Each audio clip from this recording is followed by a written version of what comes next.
अनुयायी यहाँ अपने बीच में सभी चेयरमैन साहब विराजे हैं। चेयरमैन साहब, सभी मातृ छोटे बड़े सभी अपनी जगह पर एक बार खड़े हो जाएंगे। मफाराम जी चेयरमैन साहब और प्रधान साहब जबराराम जी और सेड़वा प्रधान साहब, आप दोनों प्रकृति अनुयायी लोग धरती वंदना में हमारा सभी साथ देंगे और साथ साथ में इसका गायन करेंगे। हाँ, शुरू हो।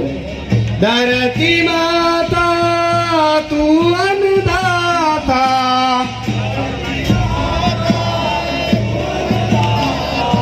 धरती माता तू अन्नदाता। प्रकृति अनुयायी लोग धरती वंदना में हमारा सभी साथ देंगे और साथ साथ में इसका गायन करेंगे। हाँ, शुरू हो। धरती माता तू अन्नदाता,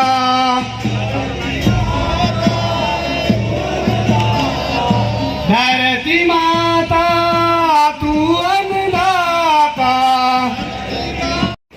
आज भीलवाल में जोधपुर और पाली संभाग का जो भील समाज का महासम्मेलन हो रहे हैं, इसमें सम्मिलित होने वाले तमाम हमारे भाइयों बहन जो माता शक्ति, युवा शक्ति, बेटी शक्ति, सबको मेरी तरफ से जोहार।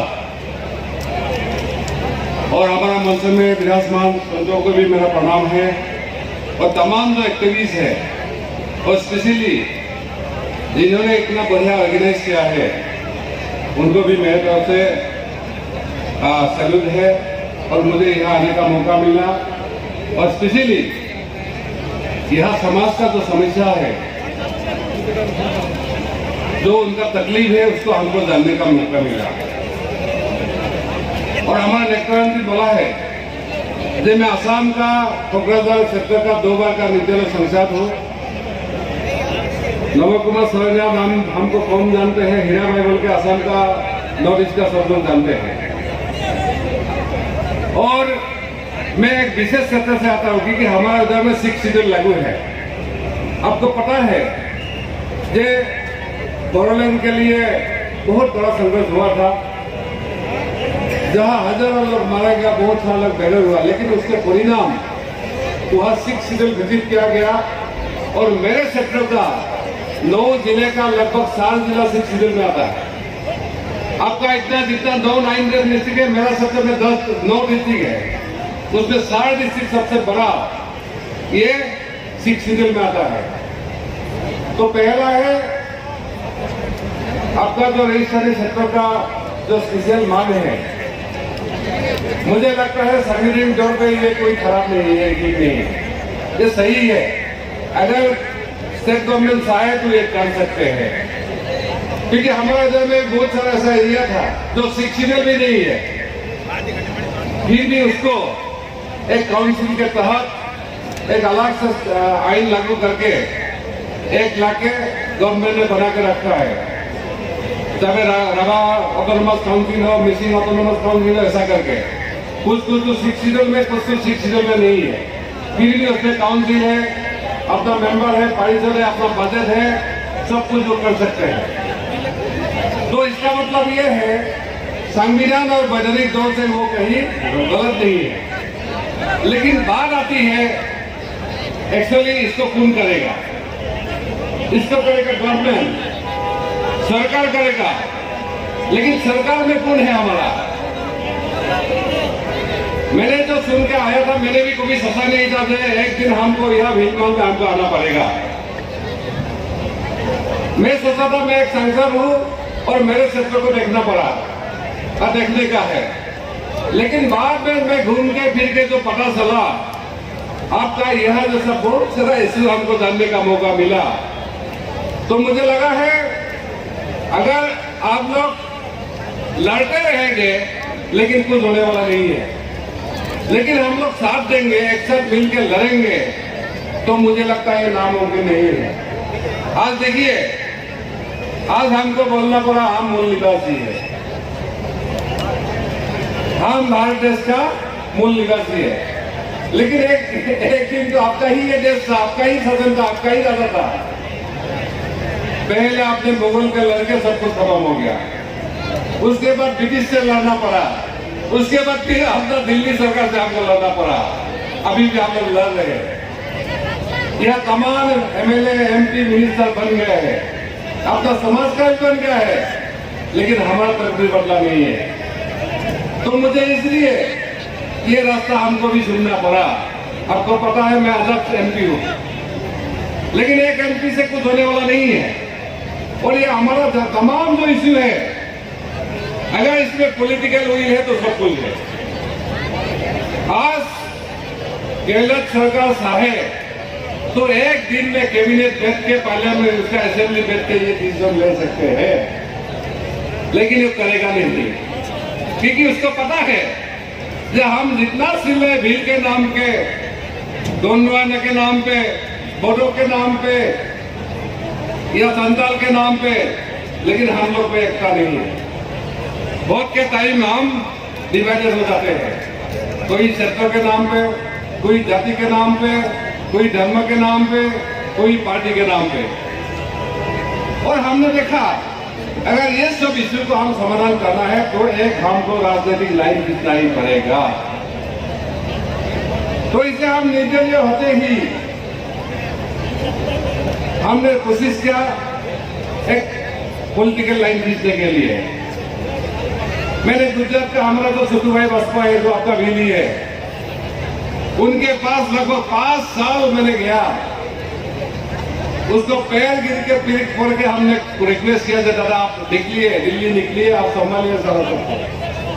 अगर हम निकल आएंगे तो देश का तमाम आदिवासी भाइयों को हम आपके पास लेके आएंगे और एकजुटता करके, एकजुट बना के पॉलिटिकल लाइन खींचेंगे, ताकि हमारा जितना तमाम इश्यू है उसको समाधान निकलना है।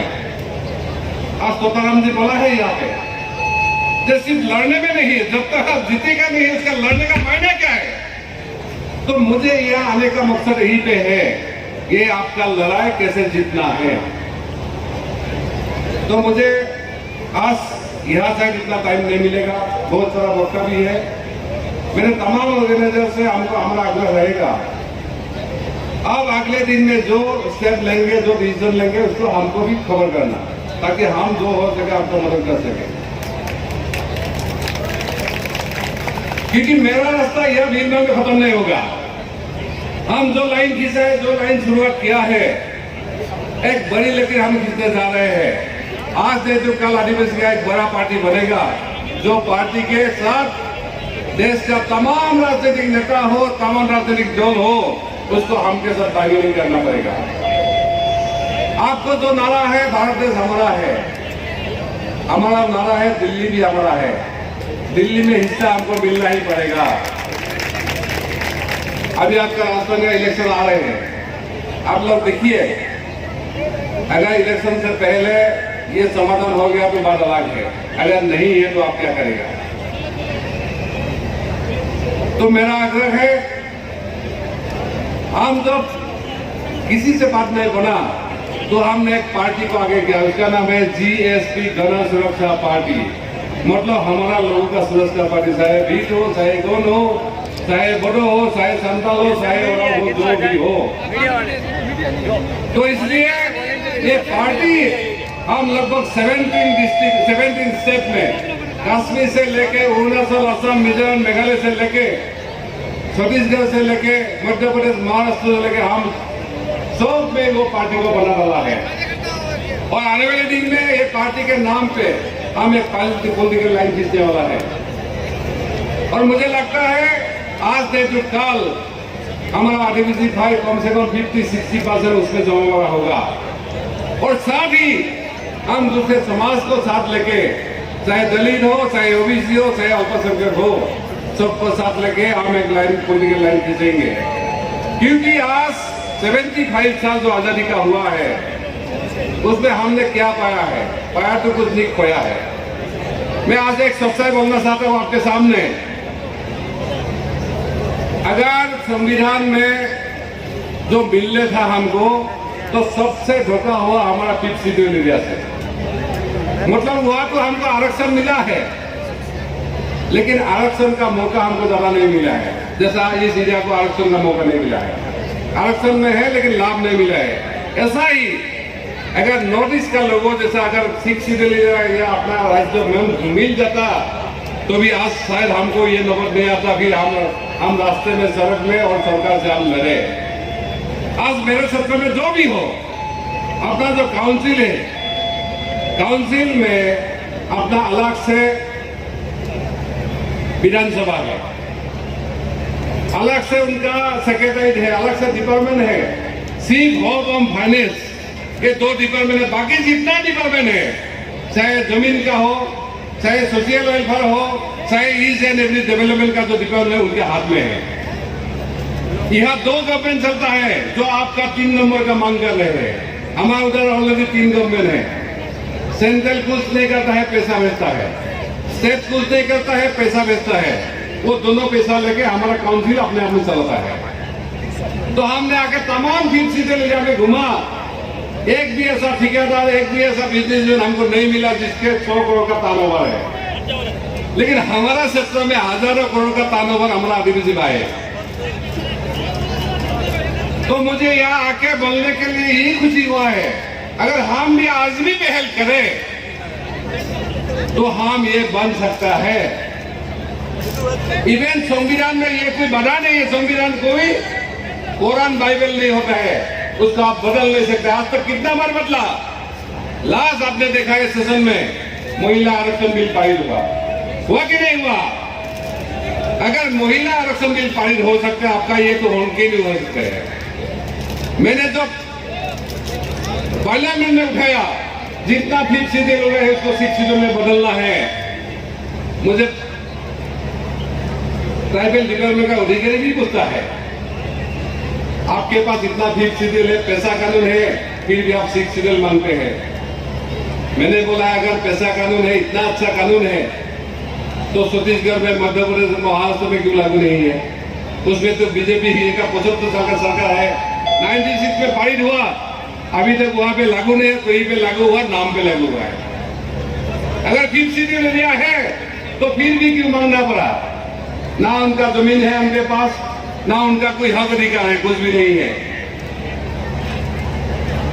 तो इसलिए संविधान का बात छोड़िए, संविधान में परिवर्तन कर सकते हैं और इस संविधान बदलने का भी जरूरत है। आपका जो मांग है संविधान का जरूरत नहीं है, सिर्फ एक पॉलिटिकल विल होना चाहिए। तो मुझे लगता है इलेक्शन का मुद्दा भी आप ये बना, अगर इसी मुद्दे पे आप इलेक्शन लड़ेंगे, अगर आपका पार्टी है तो है, नहीं तो हमारा जीएसपी पार्टी आएगा, उस पर खड़ा कीजिए, क्योंकि जीएसपी के जितना वोट आएगा वो ट्राइबल के हक में जाएगा। हमारा ही प्रयास है, आज का डेट में 14 से 15 करोड़ आदिवासी है, 10 करोड़ से ज्यादा वोटर है। अगर 30, 40, 50% भी आपने इकट्ठा हो गया तो 20 से 30 आप एमपी जिता सकते हैं। अगर दूसरे समाज में हमको साथ देगा तो 50 एमपी हम ला सकते हैं। अगर 50 एमपी हमारा साथ लेके दिल्ली में हम चलेंगे तो देश का दिशा और दशा हम भी बदल कर सकते हैं, हम भी तय कर सकते हैं। तो मुझे बोलने में ज्यादा भरोसा नहीं है, हमको करने में ज्यादा भरोसा है। मैंने 2 बार एमपी जीता, ऐसे नहीं जीता है, क्योंकि इलेक्शन कैसे जीत में बदलना है थोड़ा हमको भी आता है। हम पुलिस की नहीं आता है, लेकिन हम जो बंदूक चलाने वाला ऑर्गेनाइजेशन में था तो मुझे हमको थोड़ा पता था लड़ाई कैसे लड़ता है, क्योंकि एक गलती करेगा सर में आपको गोली लगेगा, तो एक गोली से हम मर जाएगा। लेकिन पुलिस ऐसा नहीं है, आपके पास खोने का नहीं है। आज एक बात ये तय कीजिए, अगर हमारा इलेक्शन से पहले ये नहीं बनेगा तो एक भी वोट हम किसी पार्टी को नहीं देंगे, है कि नहीं? लेकिन आप में भी बहुत सारा पार्टी है, मुझे कोई दिक्कत नहीं, आप कांग्रेस करे, भाजपा करे और जो भी करे, लेकिन अभी हम अपने आप से मतलब है, क्योंकि हमारा जितना एमपी एमएलए किसी पार्टी से सुन के जाते से, सुनने के बाद उसको मुंह में ताला लगाते हैं। आप आदिवासी के लिए कुछ नहीं बोल सकते हैं, अगर जो बोलेगा पार्टी जो बोलेगा उसको ही बोलना पड़ेगा। आप देखिए कितना तमाशा हुआ पार्लियामेंट में, अभी विधेयक पारित हुआ है महिला आरक्षण बिल, हमने इतना मस्ती किया, आपका घर वाले भी जाके डांस किया है कि नहीं? लेकिन वैसा उनको पता नहीं है, वो अभी लागू होने वाला नहीं है, वो आपका 26 डिलिमिटेशन के बाद लागू होगा। तो हम पहले जश्न मना लिया, अभी 5 साल बाद लागू होने वाला है, जश्न अभी मना लिया। अगर सरकार आएगा नहीं वो भी पता नहीं है। तो हमको कैसे बेवकूफ बनाना है, इसलिए हम बोलते हैं मोदी जी अगर एक्टर है तो सबके बेस्ट एक्टर है इंडिया का, उसको पहले प्राइज उसको ही मिलना चाहिए। हमने देखा हमारे घर के सामने महिला ही महिला है। और दूसरा बात रही आपका समाज का, देखिए राजस्थान में हमारे आदिवासी भाइयों के साथ बहुत बेइज्जत होता है। कार्तिक भील का जो मारा गया है, उनका घर है या उनका ये है, या हम पार्लियामेंट तक लेके गया, थोड़ा मुआवजा मिला है, लेकिन ये काफी नहीं है। हमारा चीफ मिनिस्टर का एक भाई हमारे पास गया था, मैंने उसको बोला कम से कम आपको तो वो समझ होना चाहिए, एक हमारा बंदा आदिवासी में मारा गया है, उसको कम से कम कुछ रहम करना चाहिए। मैं इसलिए ये बात बोलना पड़ा, अभी उनसे हमारा इंफॉर्मेशन ये आया है जो हो सकता है उसको भी षड्यंत्र पर कुछ होने पड़ेगा। तो मैं इसलिए बोला हूँ, मेरा वो भाई भी नहीं है, लेकिन एक आदिवासी होने के नाते और जागरूक इंसान होने के नाते ये सब हमको आगे लेके जाना है। तो भाइयों बहनों, आज हमको भी रिटर्न जाना है और आपको भी जाना है। मेरा जो नंबर है, मोबाइल नंबर, अगर कभी किसी ने आपको जरूरत पड़ेगा मैं शेयर करना चाहता हूँ 9013869949 9013869949। और एक भरोसा हम आपसे दिलाना चाहता हूँ, हमने जो तय किया है, एक ना एक दिन हमारा आदिवासी भाई कोई चिल्लाएगा तो दिल्ली का कम से कम पीएम को कुर्सी थर थर कपने लगेगा।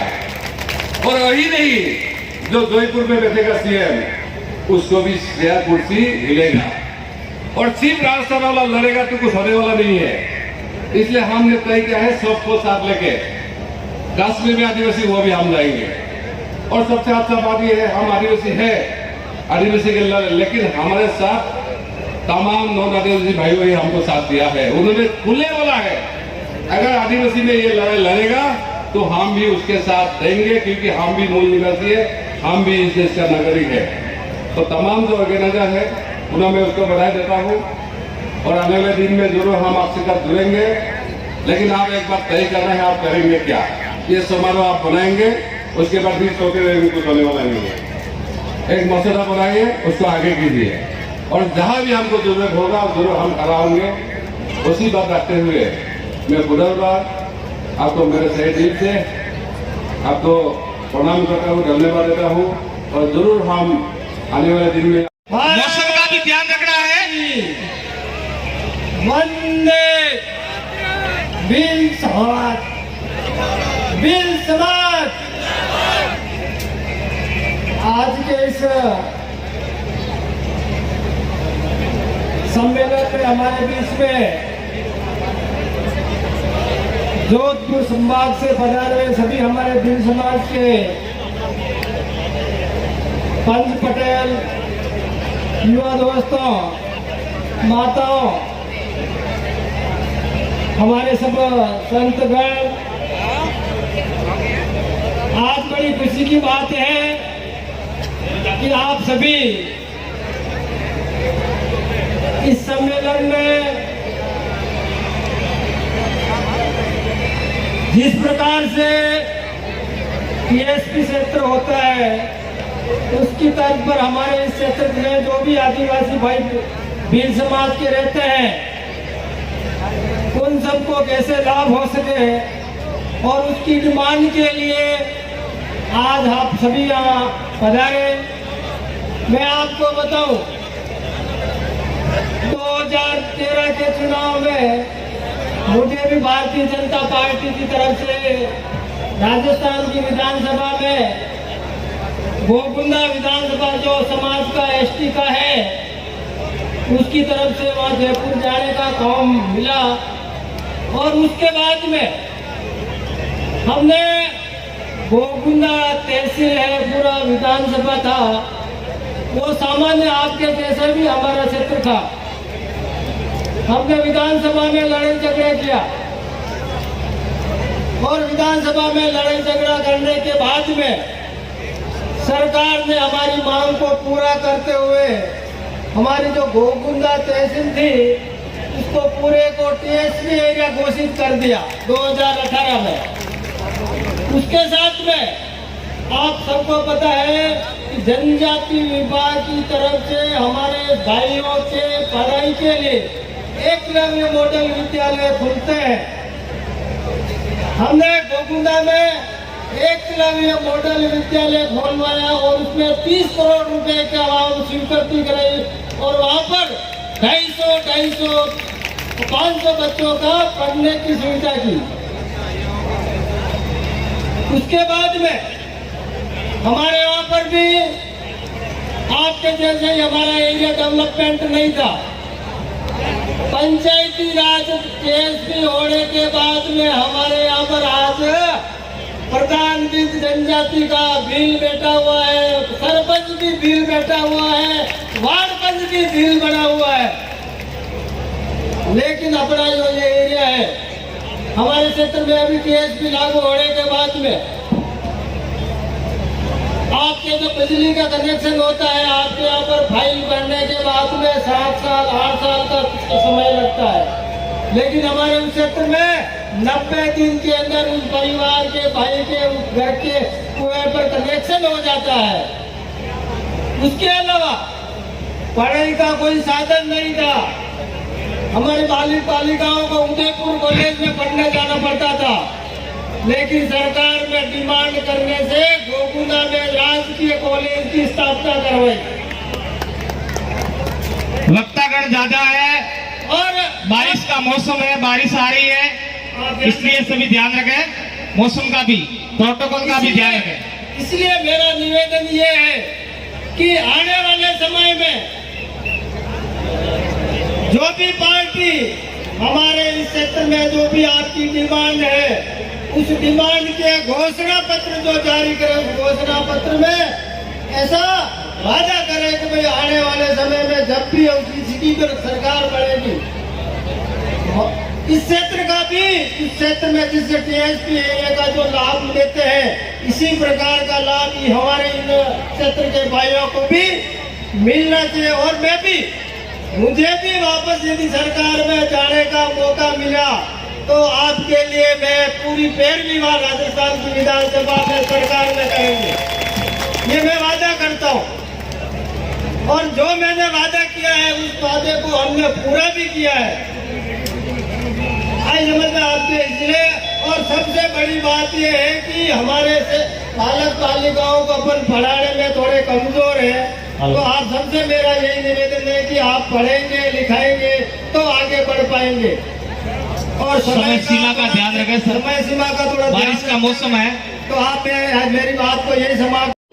मंजिल उन्हीं को मिलती है जिनके सपनों में जान होती है और पंख से कुछ नहीं होता, हौसलों से उड़ान होती है, हौसलों से उड़ान होती है। आपके साथ बहुत बहुत धन्यवाद। भोजन की जो व्यवस्था चल रही है सभी भाइयों बहनों से निवेदन है कि आप ये हमारे भीनमाल नगरी में जो भोजन की व्यवस्था की गई है उसमें आप प्रसाद लेके जरूर पधारें। और अभी भोजन चालू है, आप जाकर भोजन करें। अब मैं ऐसे समझा दिया कि डीटीएसए क्या है और डीटीएसए के अंतर्गत हम सब यहाँ पर पश्चिमी राजस्थान में रहने वाले भील समुदाय की मुख्य क्या मांग है, हम किन चीजों से पीड़ित हैं, समाज के अंदर क्या विपदाएं विद्यमान है, उन सबको हम कैसे निवारण करें और हमारे इस भील समुदाय को किस तरीके से, किस विजन के साथ एक अच्छा रास्ता उसको दिलाए। इसमें मैं सबसे पहले अगर कहूं तो हमारा समाज आज अगर सबसे वंचित है तो शिक्षा को लेकर है। जिस भी समाज ने अपने समाज के अंदर अगर शिक्षा की क्रांति की अलग लगाई है उस समाज ने बहुत तेज गति से रफ्तार पकड़ी है। मैं बड़े उदाहरण नहीं देना चाहूंगा, हमारे मीणा समुदाय से सीख सकते हैं, उनके अंदर ये उपलब्धि है, उन्होंने अपने बच्चों को पढ़ाया लिखाया, उनके बच्चों के अंदर विजन भर दिया कि हमें कुछ करना है। आज वो हमारा मीणा समुदाय कहां से कहां पहुंच गया। आज हम कहते हैं कि हमारा हक तो वो लोग छीन रहे हैं, लेकिन कुछ कमियां हमारे अंदर विद्यमान है, इस कारण हम उसको नहीं पहचान पाते और इस कारण आज हम दर दर की ठोकरें खा रहे हैं। आर्थिक असमंजस आज समाज के हर घर में अगर देखो तो कोई अगर घर में नौकरी है तो उसका घर सक्षमता से चलता है, बाकी कोई हमारा बड़ा उद्यमी भी नहीं है, कोई बड़ा बिजनेसमैन भी नहीं है। तो मैं इतना कहना चाहूंगा मेरे भाइयों, शिक्षा के साथ अगर आप अपने उद्यम डेवलप करोगे तो आप हजारों को बिजनेस दोगे, हजारों को घर उनके फली फलित होंगे।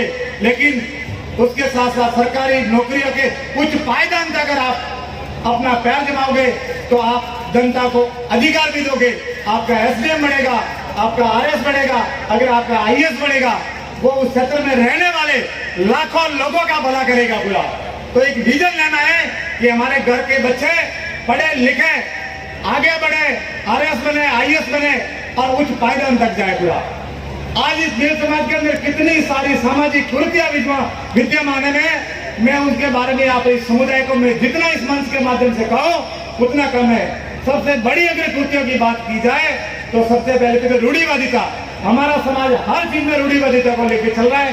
जब तक हम रूढ़िवादिता से बाहर नहीं आएंगे तब तक कहीं न कहीं हमारा समाज अंधकार के झोंकों में हमेशा घूमता रहेगा।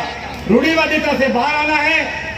बेटे और बेटियों के अंदर बिल्कुल मतभेद नहीं करें, क्योंकि बेटे और बेटियों के अंदर मतभेद करने के कारण ही आज हमारा जो शैक्षणिक स्तर है वो हमारा कहीं न कहीं बहुत डाउन होता जा रहा है पूरा। राजनीतिक अगर चीजों की बात की जाए तो आज हमारा भील समाज स्वतंत्रता के बाद आज दिन तक राजनीतिक दूसरे को क्या करना है उन लोगों के बीच में हमारा समाज आज पिछड़ता जा रहा है। लेकिन जो हमारा समाज को एक राजनीतिक जागृति या राजनीतिक नेतृत्व जो मिलना चाहिए वो इस भील समुदाय को पश्चिमी राजस्थान में अभी तक नहीं मिल पाया।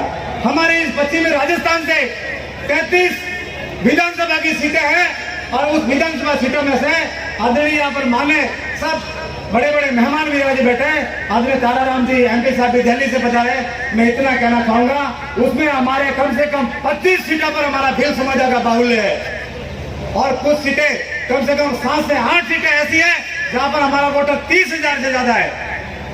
जहां हमारा वोटर 30,000 से ज्यादा है तो हम क्यों नहीं हमारे आने वाले राजनीतिक अधिकारों की मांग करें कि जिस तरह से बाकी समाज के सम्मेलन किए गए उन्होंने अपने समाज का एक ही विजन देखा। मैं आज समाज वालों को कहना चाहूंगा जब तक हम कितनी मीटिंगें करते रहेंगे, कितनी सामाजिक सभाएं करते रहेंगे, लेकिन जब तक हमारा असेंबली में राजनीतिक नेतृत्व नहीं जानेगा तब तक भील समाज का कुछ नहीं होने वाला पूरा।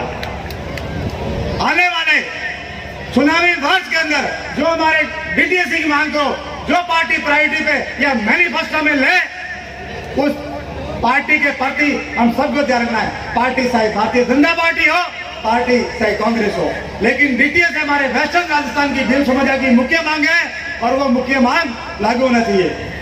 मैं दूर दूर दराजे से पधारे हुए सभी समाज के बंधुओं से बहुत बहुत आभार और जय जोहार। उसी कड़ी के अंदर आप मुख्य मेहमानों को मेमोंटो देने का क्रम भी जारी रखें और अगले कार्यक्रम को आगे बढ़ाते हुए मैं इस मंच से एंकरिंग की कड़ी से हटते हुए मेरे भाई रमेश जी को हमारे पधारे हुए सभी साथियों को जय जोहार, मातृशक्ति को जय जोहार और जो हमारे बीच में हमारे मूंगे मेहमान पधारे हैं उन सबका इतने भव्य आलिशान आशियाने के नीचे बैठकर एक दूसरे से रूबरू हो रहे हैं, महत्वपूर्ण चिंतन मंथन कर रहे हैं। समय अभाव का ध्यान रखते हुए अपनी आज के इस कार्यक्रम की जो मुख्य थीम है इसी के अंतर्गत अपनी बात रखते हुए ताराराम जी के जो सवाल था कि ये हमारी मांग संवैधानिक रूप से राज्य सरकार के पाले में है या केंद्र सरकार के पाले में है, उसका भी प्रत्युत्तर देते हुए अपनी बात सारगर्भित रूप से संक्षिप्त समय में रखने का प्रयास करूंगा। और इस दौरान विशेषकर मेरा हाथ जोड़कर विनम्र निवेदन तमाम श्रोता समुदाय के चिंतक धरातल से जुड़कर कार्यकर्ताओं से रहेगा कि आप स्व अनुशासित कौन से आते हैं। हमारा समुदाय स्व अनुशासित समुदाय है। आपको जहां उचित स्थान मिले वहां पर आसन ग्रहण करके इस कार्यक्रम में चार चांद लगाने का प्रयास करें। इधर की भीड़ सामने सामियाना थोड़ा खाली दिख रहा है, उस सामियाने में यथोचित स्थान ग्रहण करके इस कार्यक्रम की शोभा बढ़ाएं। आज हम डीटीएसए की जो बात कर रहे हैं, तो सबसे पहले मैं डीटीएसए का परिचय देना चाहूंगा। डीटीएसए डेजर्ट ट्राइबल स्पेशल एरिया, रेगिस्तान जनजाति विशेष क्षेत्र। ये मांग हम लोग टीएसपी नॉन टीएसपी की तर्ज पर कर रहे हैं। जिस प्रकार उदयपुर संभाग के अंदर वो अनुसूचित क्षेत्र होने की वजह से, वहां पर ट्राइबल कम्युनिटी के बाहुल्य होने की वजह से वहां के स्थानीय अभ्यर्थियों को सरकारी गैर सरकारी नौकरियों के अंदर तमाम प्रकार के राजनीतिक, आर्थिक और सामाजिक प्रतिनिधित्व मिलने के लिए वहां पर एक व्यवस्था की गई है, टीएसपी और नियम टीएसपी। ठीक उसी तर्ज पर हम लोग चाहते हैं कि अखंड जोधपुर, अभी 2 खंड हो गए हैं, पाली और जोधपुर, मैं अखंड जोधपुर संभाग की बात कर रहा हूं। अखंड जोधपुर संभाग के अंदर निवासरत कबीलाई आदिवासी समुदाय के लिए, जिसमें अगर 99% कहूं तो अतिशयोक्ति नहीं होगी कि 99% भील समुदाय है और 1% से भी कम अन्य समुदाय जिसमें मीणा और धानका और गरासिया लोग हैं। इस समुदाय का सरकारी और गैर सरकारी नौकरियों में समुचित प्रतिनिधित्व कैसे हो, राजनीतिक क्षेत्र में प्रतिनिधित्व कैसे हो, आर्थिक और सामाजिक क्षेत्र में समुचित प्रतिनिधित्व कैसे हो, उस ओर बढ़ती हुई हमारी ये मांग रेगिस्तान जनजाति विशेष क्षेत्र। अब शब्द आता है विशेष क्षेत्र, स्पेशल एरिया, और आप लोगों को बता दूं ये संविधान की 6वीं और 5वीं और 6वीं अनुसूची में विशेष क्षेत्र के बारे में विस्तृत वर्णन है। ज्यादा समय नहीं लूंगा। हमारे बीच में आसाम से नव कुमार जी सरनाया विराजमान है, और मैं खुद उस कार्यक्रम में आसाम में जाकर के जब हमने मंच साझा किया तो वहां देख के आए अनुसूचित क्षेत्र में क्या होता है। आप जाकर के देखोगे, पढ़ोगे तो समझ में आएगा। एक ही शब्द में कहना चाहूं तो होगा, आदिवासी क्षेत्र में आदिवासियों का राज, गैर आदिवासियों की वाहिनी, आदिवासी ग्राम सभा या आदिवासी परिषद की अनुमति के बिना प्रवेश भी वर्जित है। ये होता है अनुसूचित क्षेत्र। अब रेगिस्तान जनजाति विशेष क्षेत्र का जो ख्याल आया वह क्यों आया? आप लोग अभी के लेटेस्ट आंकड़े देखिएगा।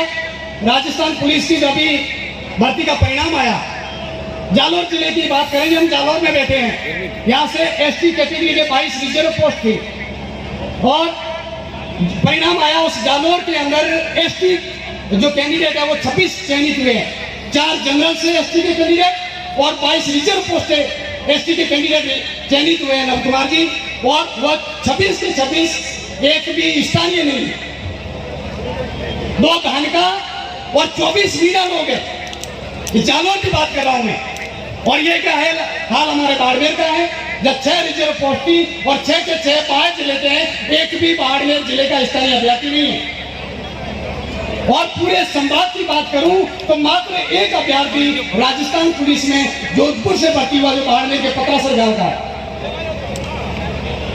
हम इस प्रकार के अगर आंकड़े सभी जुटा, कभी लेटेस्ट भर्ती का परिणाम आया शिक्षक भर्ती का, जिनको कल से ज्वाइनिंग भी दे रहे हैं। और इस भर्ती में मैं बाड़मेर जिले के आंकड़ों की बात करूं तो बाड़मेर जिले में जो एसटी के लिए जो जिले आवंटित हुए हैं, उसमें मोर देन 126 कैंडिडेट को जिला आवंटित हुआ है, और उसमें बाड़मेर जिले के स्थानीय 1 लेवल के मात्र 26 कैंडिडेट चयनित हुए हैं। More than 100 out of district है, बाहर अभ्यर्थी है। ये आंकड़े हमारे को सोचने विचारने पर मजबूर किया। जब हमने इसमें चिंतन मंथन किया तो इसका समाधान क्या हो सकता है, और उसका समाधान एक ही हो सकता है कि यहाँ जब भी भर्ती निकले तो स्थानीय अभ्यर्थियों के लिए विशेष कोटा हो, जैसे टीएसपी नॉन टीएसपी का आता है। जब भी सरकारी भर्ती आती है तो उसमें टीएसपी के लिए रिजर्व सीटें आती है। ठीक उसी तर्ज पर सरकारी भर्तियों में डीटीएसए नॉन डीटीएसए का कॉलम निकले। डीटीएसए का मतलब डेजर्ट ट्राइबल स्पेशल एरिया के निवासरत लोग भी उसमें आवेदन कर सकते हैं, बाहर के लोग आवेदन ही नहीं कर पाए।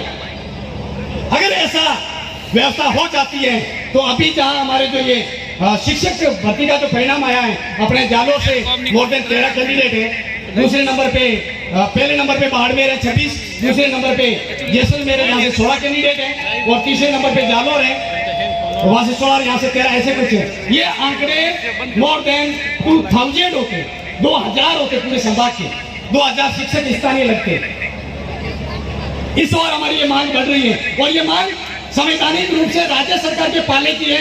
ये मैं सबूत कहना चाहूंगा। ये पत्रावलियां जो बनी है इसमें पिछली 2017 से जो मांग की गई तब से लेकर के आज दिन तक का हर एक लेटेस्ट नथी किया हुआ है। ये में 23/5/2018 का सरकार द्वारा इस मांग का जब निस्तारण करने के लिए माडा कार्यालय से जांच करवाई गई तो मैंने साहब माडा कार्यालय ने इसको लिखा कि उक्त प्रकरण नीतिगत होने के कारण शासन स्तर पर इसका निस्तारण किया जाए। इसमें कॉन्स्टिट्यूशनल अमेंडमेंट की कोई जरूरत नहीं, संवैधानिक संशोधन की जरूरत नहीं। राज्य सरकार ध्वनि मत से एक विधेयक पारित करके राज्यपाल के पास भेजे और राज्यपाल अगर उसकी अनुशंसा करे तो ये लागू हो सकता है। 2018 में ये काम हुआ नहीं। पुणे मोहतरमा कीर्ति सिंह जी के नेतृत्व में इस मांग को हमने निरंतर सरकार से संवाद किया।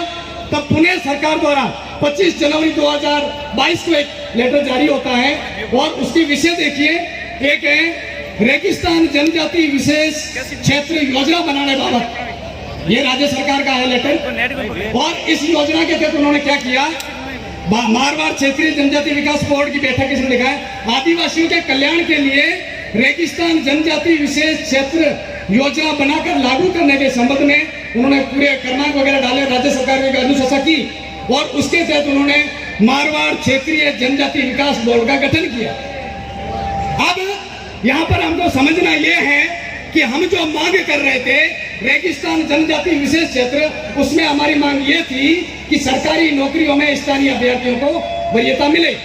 हम सरकार का पूरे अखंड जोधपुर सभा की तरफ से धन्यवाद, शुक्रिया, आभार ज्ञापित करते हैं कि आपने स्थानीय अभ्यर्थियों के आदिवासियों के कल्याण के लिए मारवाड़ जनजाति विकास बोर्ड का गठन किया, उसके लिए धन्यवाद ज्ञापित करते हैं। लेकिन हम पुनः यही मांग कर रहे हैं और वो मांग क्या है कि टीएसपी नॉन टीएसपी की दर्ज पर डीटीएस नॉन डीटीएस लागू किया जाए। उसके लिए हमने पुनः एक एप्लीकेशन बनाई और वह अर्जी बना करके पिछली बार हमारे बाड़मेर जिले के 7 एमएलए को इसी प्रकार की फाइलें बना करके पूरी टीम ने मिल करके एक एमएलए को ये पत्रावली दी। जैसलमेर के दोनों विधायकों को ऐसी पत्रावली बना करके पूरी फाइल पेश की एमएलए को। वो करने के बावजूद भी हमारी मांग अभी उच्च स्तर पर नहीं पहुंची जहां होना चाहिए। वर्तमान में हमें क्या करना है, अभी मैं सोशल मीडिया पे देख रहा था और आज इस महासम्मेलन से उन तमाम संगठनों के पदाधिकारी, उन तमाम समितियों के पदाधिकारी, उन तमाम संघों के पदाधिकारियों से हाथ जोड़कर विनम्र निवेदन कर रहा हूं, अगर आप समुदाय का भला चाहते हैं तो ये मांग सही दिशा में, सही तरीके से, सही रास्ते की ओर बढ़ रही है, पूर्ण सोच विचार करके सही दिशा की ओर बढ़ रही है। अब आप सभी संगठनों को क्या करना है, ये पत्रावलियां 5 तैयार की हैं जय आदिवासी युवा संगठन द्वारा। इन 5 पत्रावलियों की जो एप्लीकेशन है वो एक ही लैंग्वेज वाली है, पूरी भाषा उसकी एक ही है और ये जय आदिवासी युवा संगठन ने तैयार की है। और ये तैयार किए एक सीपी जोशी विधानसभा अध्यक्ष के नाम, एक माननीय अशोक गहलोत मुख्यमंत्री के नाम, एक माननीय महामहिम राज्यपाल के नाम और एक प्रदेशाध्यक्ष बीजेपी राजस्थान के नाम और एक प्रदेशाध्यक्ष कांग्रेस के नाम। ये 5 पत्रावलियां उन्होंने एक रूपता लिए हुए अपने संगठन की लेटर पैड में बनाई है। ठीक इसी तर्ज पर एक और पत्रावलियां, ये 5 पत्रावलियां और तैयार की हैं और ये की है वीर समाज शैक्षणिक शोध संस्थान ने। ये भी एक श्रीमान सीएम गहलोत के नाम, एक प्रदेशाध्यक्ष बीजेपी सीपी जोशी के नाम, एक प्रदेशाध्यक्ष कांग्रेस राजस्थान गोविंद सिंह डोटासरा के नाम, एक सीपी जोशी विधानसभा अध्यक्ष के नाम और एक महामहिम राज्यपाल के नाम। इस प्रकार सिर्फ एक सूत्री मांग है हमारी और वो है डीटीएस। कोई भी अपनी मांग पत्रावली के अंदर छात्रावासों की डिमांड वाली हम करेंगे, हमारे जनप्रतिनिधि से इस मांग पत्रावली में आज यहाँ से एक ही संदेश जाए कि हर संगठन, हर जिला और हर तहसील ब्लॉक से एक ही आवाज उठ रही है और वो आवाज है डीटीएस लागू करो। जोर से बोलिए, वो आवाज क्या है? गहलोत जी ने नहीं सुना होगा, वो मांग क्या है? डीटीएस लागू करो, डीटीएस लागू करो। और जब तक हम ये मांग हमारी पत्रावलियों में एक सूत्री नहीं देंगे तो उसका परिणाम क्या होगा? आप लोगों ने अपनी पत्रावली बनाई, उसमें 10-12 मांगे डाली और एक में डीटीएस भी डाली। सरकार ने उस 12 मांग में से 10 स्वीकार करके दे दी और डीटीएस को साइड में कर दिया। आप किस मुंह से जाके कहोगे कि सरकार कहे कि हमने 10 मांगे तो मान ली, और क्या करें? इसलिए हम एक ही मांग रहे हैं डीटीएस से, और इसका फायदा क्या होगा जरा देखिए। वर्तमान में 2011 की जनगणना के अनुसार पूरे अखंड जोधपुर संभाग की जनगणना 2011 के अनुसार एसटी की जनसंख्या है 9,76,000 2011 के अनुसार, और पिछली जनगणना के अनुसार सर्वाधिक जनसंख्या वृद्धि जोधपुर डिवीजन में हुई है, और उसमें भी बाड़मेर जैसलमेर जिलों के अंदर हुई है। और अगर जिलों के अंदर जो हुई है उसमें अगर अपना भौतिक सत्यापन करेंगे तो वो अपने कम्युनिटी की होगी, इसमें कोई दो राय नहीं। और वर्तमान में यह जनसंख्या जैसा डॉक्टर साहब ने बताया 12 लाख तक पहुंच चुकी होगी। तो अभी हम इस 12 लाख की जनसंख्या में, अगर मैंने या कल रमेश जी से बैठ करके चर्चा की, इस जालौर के अंदर मीनों की जनसंख्या मात्र 20,000 कह रहे हैं। पाली के अंदर अगर 50% करते हैं तो 1 लाख, और सिरोही के अंदर भी अगर 50% करते हैं तो 1,13,000, कुल मिलाकर 2 लाख होती है। 2 लाख निकाल लो तो 10 लाख जनसंख्या वर्तमान में 7% बिलों की है, और ये मैं माइक से कह रहा हूँ, रिकॉर्ड हो रही है। और आने वाली जनगणना में मैं खुद बताऊंगा, ये रही 10 लाख से ज्यादा सिर्फ और सिर्फ बिलों की जनसंख्या होगी। मैं समय का ध्यान रखूंगा, बिल्कुल आपकी बात का भी ध्यान रखूंगा। धरती वंदना में हम कार्यक्रम का शुभारंभ धरती वंदना से करेंगे।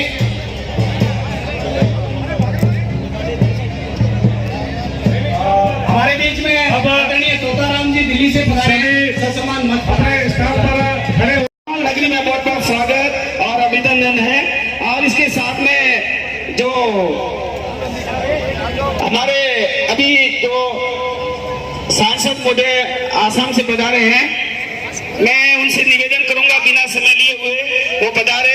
और जो ये भील समाज की बड़ी विशाल रैली जो डीटीएस के लिए हुई है, उसमें हमें अनुग्रहित करावे, अपने शब्दों से हमें लाभान्वित करावे श्रीमान एमपी साहब।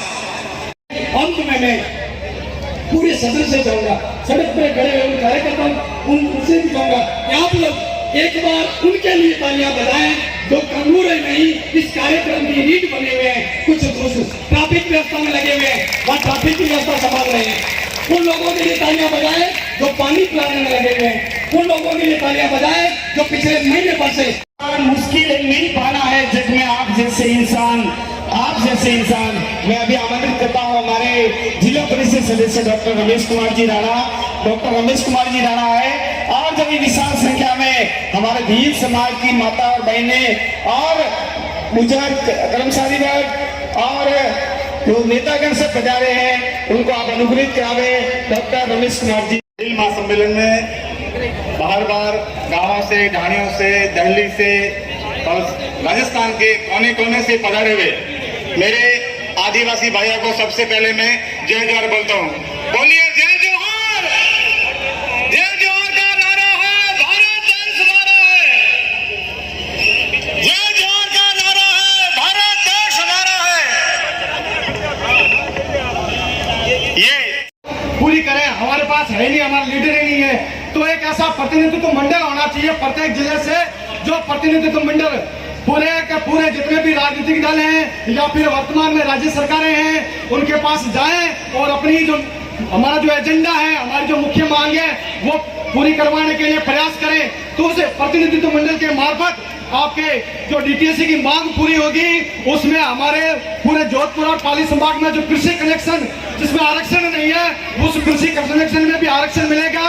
और जो हमारे समाज के जो राजनीतिक महत्वाकांक्षा रखते हैं, जो नेता बनने की कोशिश कर रहे हैं और बनना भी चाहिए, उनके लिए भी फायदेमंद होगा। कैसे फायदेमंद होगा कि हमारा जो डीटीएससी जब यहाँ पे लागू होगा तो उसके लिए राज्य सरकार हो या केंद्र सरकार हो, उनको विशेष तौर पे हम लोगों को ध्यान देना होगा। हम लोगों पे ध्यान देने के उपलक्ष्य में या फिर उसके कारण हमारे लिए हो सकता है विधानसभा में हमारे लिए सीट भी रिजर्व हो, तो हमारे नेता ही विधानसभा में जीत के जाएंगे। जिस प्रकार आज हमारे एमएलए एमपी नहीं बन पा रहे हैं, इसका नुकसान भी हमें हो रहा है। लेकिन दुख इस बात का भी हो रहा है कि हमारे जनप्रतिनिधि आज तक प्रधान भी बने होंगे, सरपंच भी बने होंगे, न जाने किस किस पोस्टर पे पहुंचे हैं लोग, वो सिर्फ और सिर्फ पार्टी की तरफदारी करते हैं। इसका समाज को बहुत बड़ा नुकसान भी हो रहा है। इसकी भी भरपाई करने के लिए समाज के अंदर जो जागरूकता मिशन चल रहा है उसी का ये रिजल्ट है कि इस बहुत बड़ा पंडाल लगा है और समाज के अंदर जागरूकता दिनों दिन तीव्र गति से फैल रही है। मैं युवा साथियों से लास्ट बात कह के निवेदन करूंगा कि आपको प्रोटोकॉल का ध्यान रखें। सामाजिक कार्यकर्ता बन के रहना है, न कि राजनीतिक कार्यकर्ता बन के रहना है। सामाजिक कार्यकर्ता बन के रहोगे तो समाज के हित में रहेगा, नहीं तो राजनीतिक कार्यकर्ता बन के रहोगे तो पार्टियों की गुलामी करोगे। जैसी राजनीतिक पार्टियां कहेगी वैसा आपको करना पड़ेगा। इसी उद्बोधन के साथ आपको बहुत बहुत धन्यवाद, आयोजन कमेटी को स्पेशल तौर पर धन्यवाद और जालोर और सांचौर जिले के ग्रामवासियों का स्पेशल धन्यवाद कि आपने बहुत शानदार प्रोग्राम करवाया और हम सब लोगों के लिए बैठने की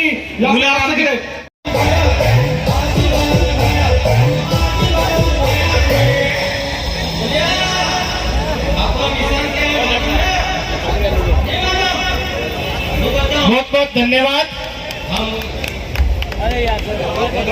उसके बाद में शंकर जी दहिया बाढ़ में रहा है। आप सभी वक्ताओं से मेरा निवेदन है, सिर्फ आधा मिनट का आपका परिचय लेके आप बैठ जाए। आप सभी भाइयों से मेरा निवेदन है कि आप नीचे बैठ जाए। हाँ, सभी भाइयों से मेरा निवेदन है कि पीछे वाले दिखाई नहीं दे रहा, आप नीचे बैठ जाए, मंच की ओर नहीं आए।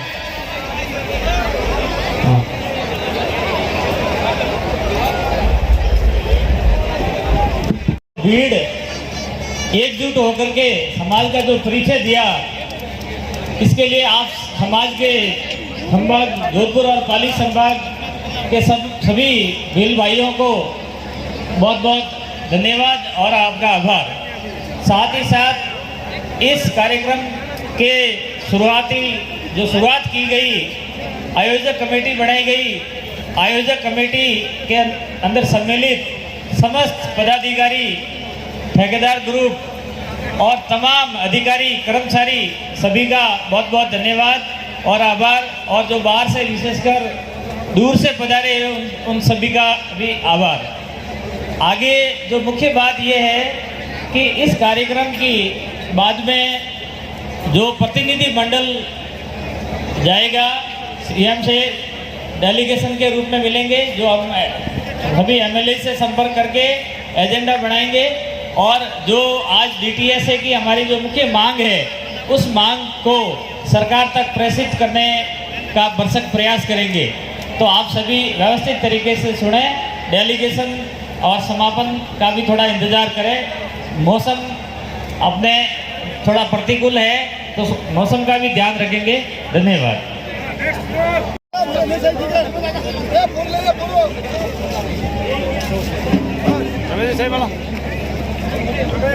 और मुझे